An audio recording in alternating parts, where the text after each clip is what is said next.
So we'll finish up this test with this video. Question 8 says convert 11 Skittles per hour. So you've got your Skittles all lined up and you're eating 11 of them each hour into how many Skittles you would eat each week, into Skittles per week. Show your work using ones. So you can see here I've got where we're starting 11 Skittles in 1 hour.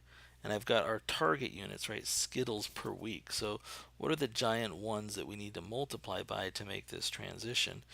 One of the things we know is I want to move away from hours because I'm trying to get to Skittles per week. So I know that I'm going to be multiplying by something with hours in the numerator.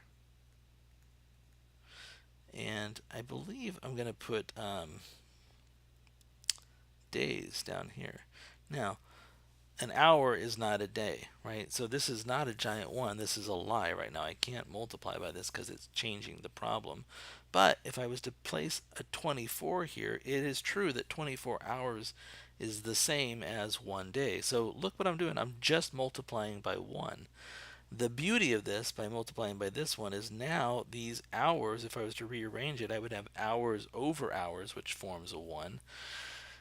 And my units are now 11 times 24 Skittles per day, right? So there's one more transition. If we're trying to get to Skittles per week, and that's what we want our target to be weeks right here, what am I going to multiply by to make that happen? Well, I'm sitting at Skittles per day, so I know that I want days in my numerator.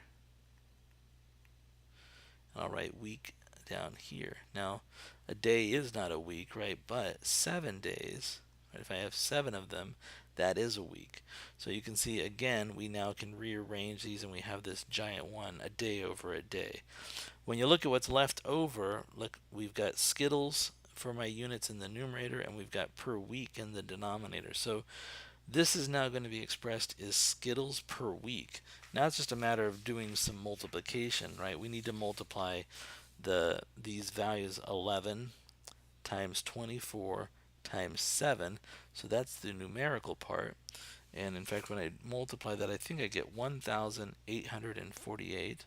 So I'll go ahead and write this right here. It's 1,848. And if you look, my units in the top are Skittles, and the units in the denominator are per week. So 1,848 Skittles per week. So if you're eating 11 Skittles each hour, you gotta have a lot of them if you keep that up. You couldn't do that at night. You'd have to wake yourself up. Let's move on. Last question on the test was number 9.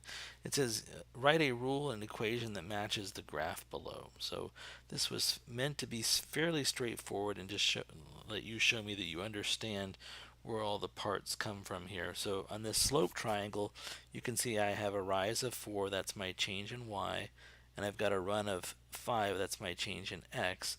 So remember, the slope, of course, is that equal to how much my vertical changes, my change in y over my change in x.